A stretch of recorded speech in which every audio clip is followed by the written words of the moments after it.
শেখ হাসিনার শ্বাস নামলে বেশ কয়েকজন তারকার সাথে বেশ ঘনিষ্ঠ সম্পর্ক ছিল। তাদের মধ্যে অন্যতম নায়ক রিয়াজ ও ফেরদৌস।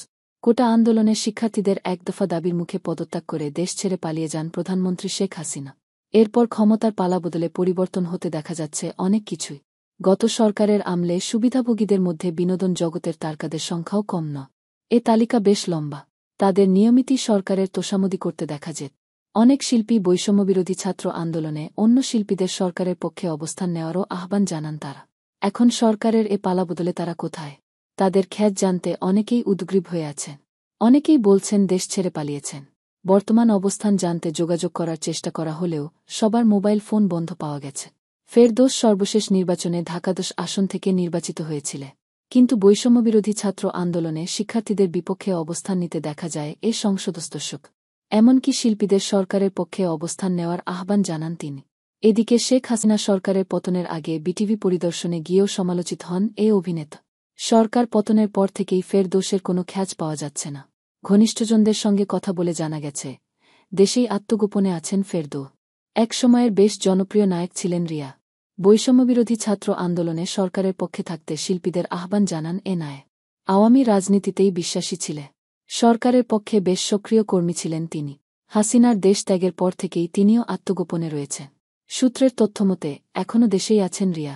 আওয়ামী শাসনকালে শেখ হাসিনার আস্থাভাজন এবং জাতীয় সংসদ ও দলীয় অনুষ্ঠানগুলোতে চটকদার গান গেয়ে বহুল আলোচিত হন কণ্ঠশিল্পী মমতা। বিভিন্ন সূত্র থেকে দাবি করা হচ্ছে জনরোষ থেকে বাঁচতে ইতোমধ্যে দেশত্যাগ করেছেন মমতা।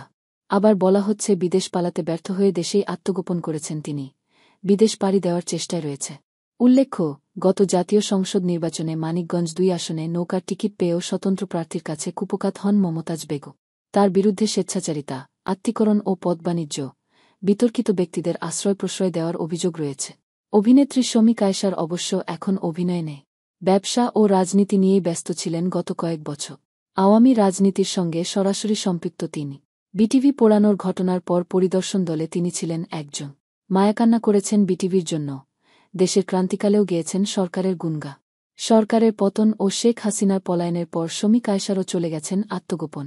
এছাড়া সরকার পতনের পর থেকেই খ্যাজ নেই আওয়ামী সরকারের তোষামোদি করা আরও ডজনখানেক শিল্পী। অনেকেই গা ঢাকা দিয়েছেন। বৈষম্যবিরোধী আন্দোলনের সময় আগস্টের প্রথম দিন বাংলাদেশ টেলিভিশন প্রাঙ্গণে হাজির হয়েছিলেন সংস্কৃতি অঙ্গনের এক ঝাঁক তারক। গুণগান গেয়েছেন সরকারের উন্নয়নে। শিক্ষার্থীসহ শতাধিক সাধারণ মানুষের মৃত্যুকে শোক না জানিয়ে তারা কান্না করেছেন বিটিভির পোড়া ইটপাথরের জন্য, মেট্রো রেলের জন্য। প্রকাশ্যে ও গোপনে শিক্ষার্থীদের আন্দোলনের বিরোধিতা করেছে।